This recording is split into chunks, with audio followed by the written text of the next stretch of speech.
maintenant que la partie commence. Salut à tous, bienvenue dans l'atelier de TTF. On a un petit peu changé de disposition. Il y a encore 2 ou 3 trucs à peaufiner pour l'éclairage parce que là je suis un petit peu serré. Mais bon, là on va faire une vidéo. J'ai fait un petit achat, enfin je dis un petit, c'est un grand mot parce que je vais présenter 3 trucs Jurassic Park, comme vous avez pu en douter, les petits bruits sonores au début. Alors on va présenter dans cette vidéo, voilà, une lampe Jurassic Park. Donc vous allez dire, où est-ce que tu as acheté ça? Est-ce que tu as trouvé ça sur internet? Eh bien non, je l'ai trouvé dans un jouet club, voilà, pour la modique somme de 29,99 €. Bon, un centime, tu comptes 30 €.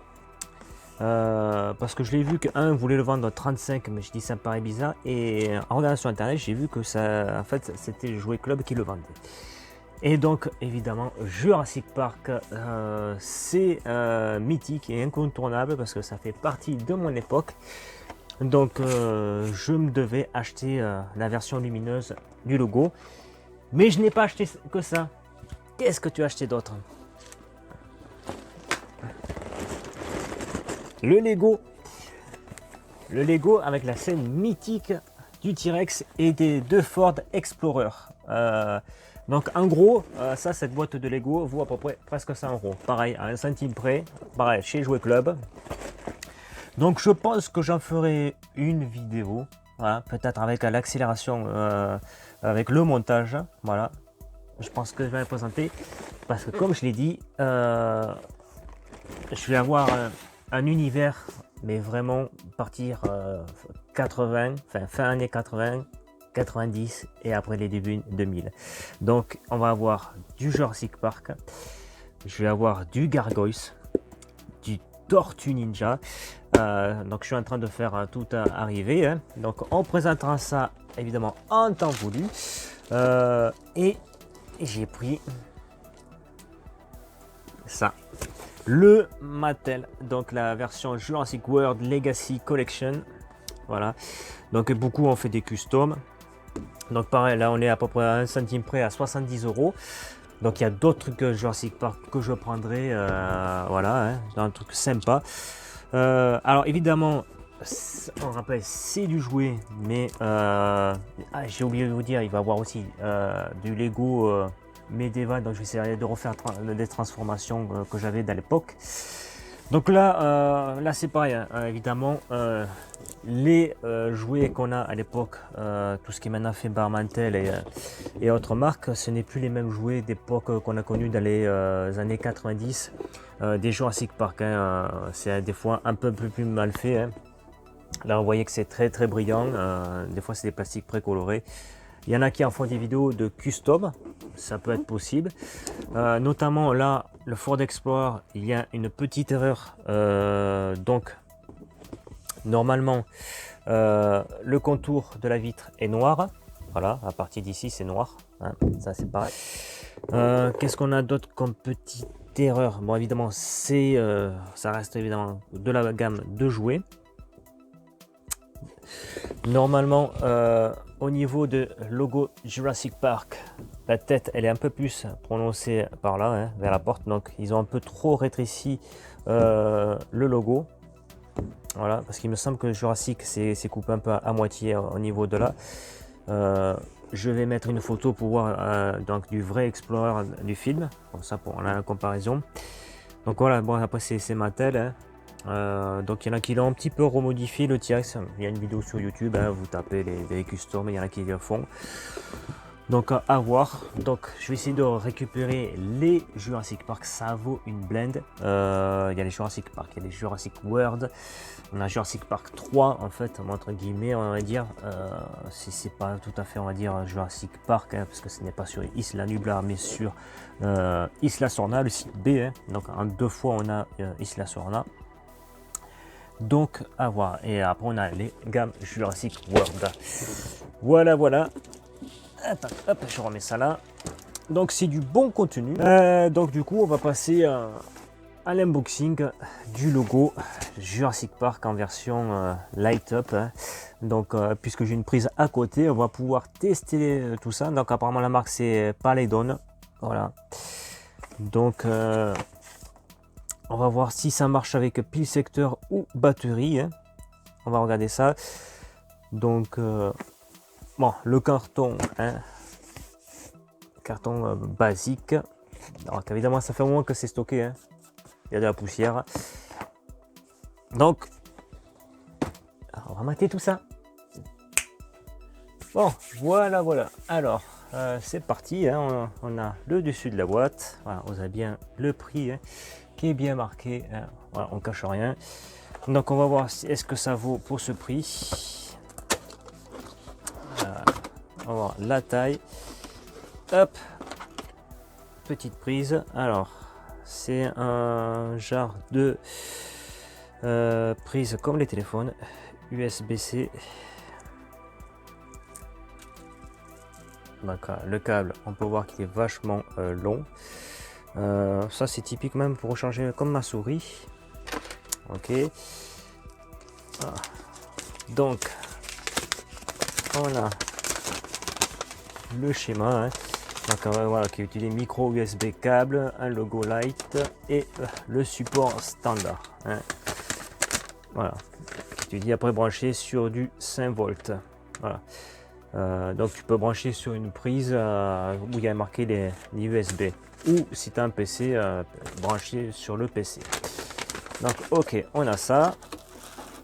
Donc là je vois déjà le logo.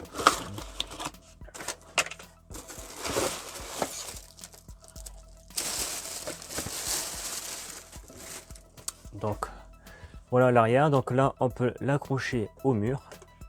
Là apparemment c'est pour allumer et éteindre. Et voilà le logo. Donc évidemment comparé à ce qui te met sur la photo, voilà.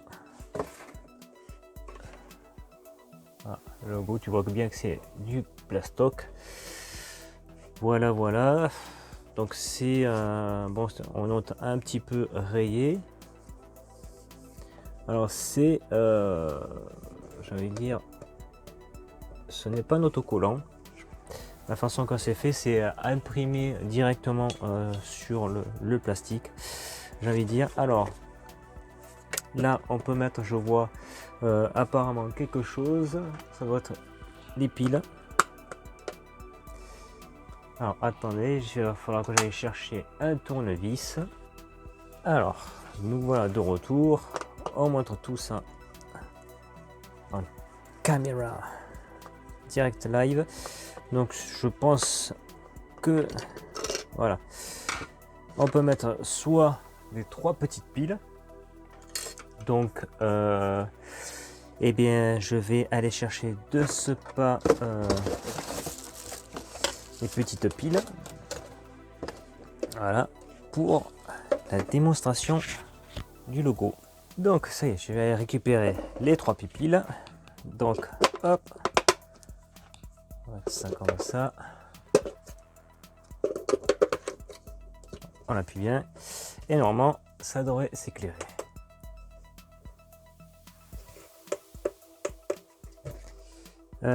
Ah oui, alors évidemment ça éclaire pas très bien. Là on ne peut pas le voir parce qu'il y a de la lumière. Donc nous allons changer de secteur. On va passer maintenant dans mon laboratoire. On va montrer ça. Donc tac, donc le petit support acrylique. Donc je pense que ça se met, voilà, on le clipse ici, là, et ensuite tu pousses et tu peux le mettre comme ceci. Voilà. Alors donc du coup nous allons changer d'endroit. Alors nous voilà dans mon laboratoire.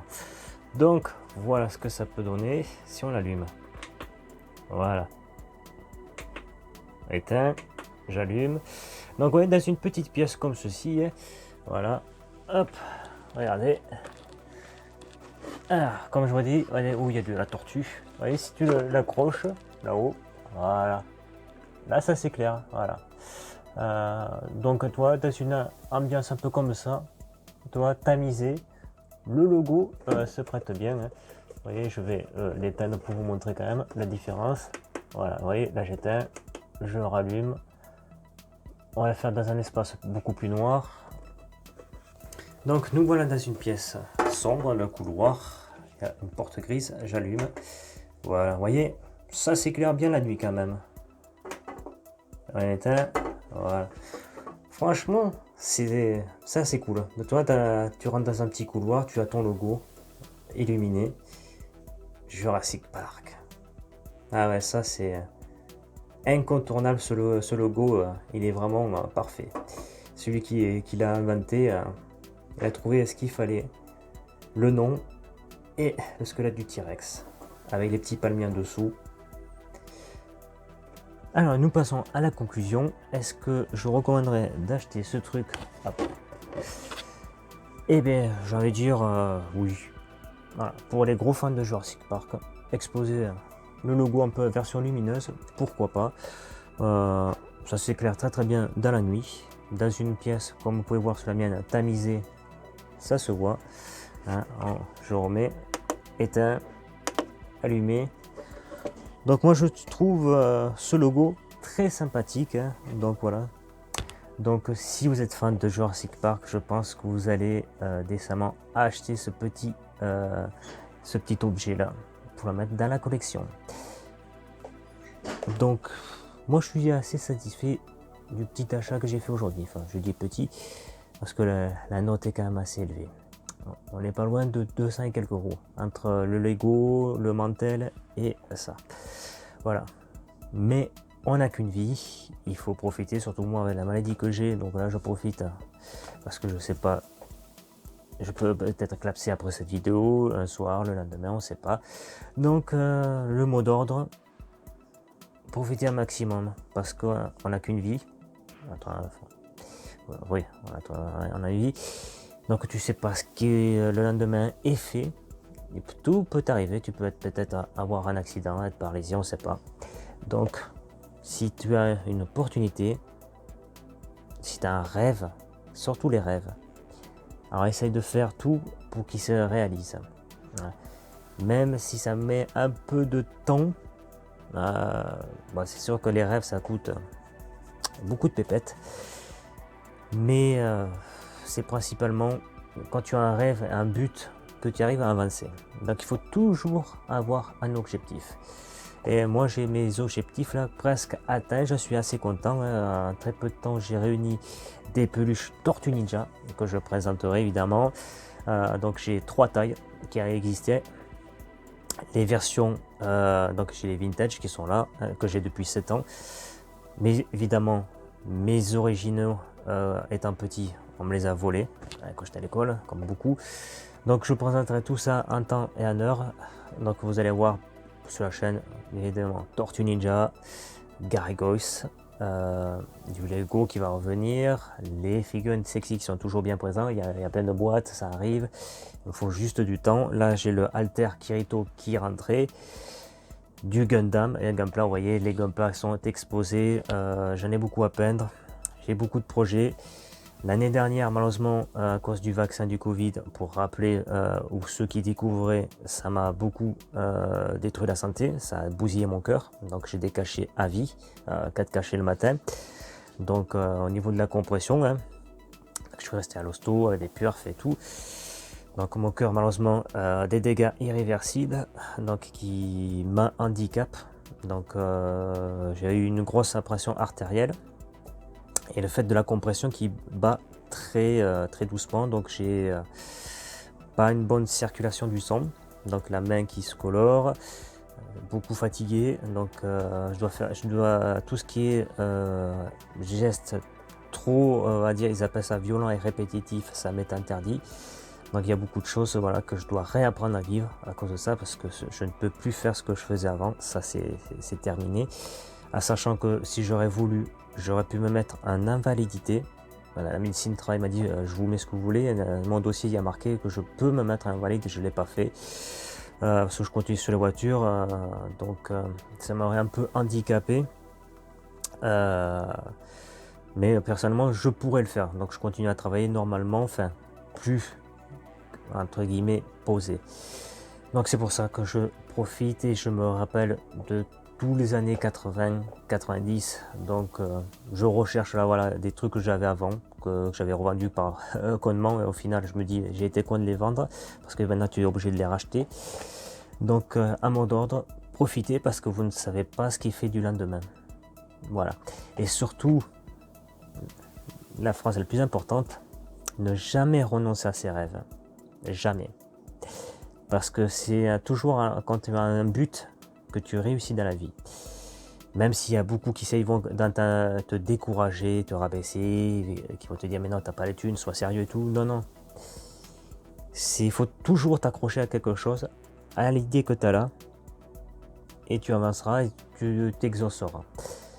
Pour vous donner un autre exemple tout bête, j'ai un ami qui est un statut pareil, invalidité. Il ne peut pas, il touche une aide et tout ça. Son plus grave, c'était K2000. Et bien même, malgré avec un handicap et tout, en se privant, en faisant tout ce qu'il a pu quand même, il a réussi à construire la voiture. Donc même si une personne qui est en un état d'invalidité totale et qui a même des faibles revenus arrive malgré en faisant des petits sacrifices machin, en revendant des trucs, arrive à construire une voiture K2000 mythique qui vaut une valeur totale presque 35 000 euros finie. Donc une personne qui est en bonne santé, pleinement de ses moyens et qui a des revenus plus onéreux que 500 euros, tu peux y arriver.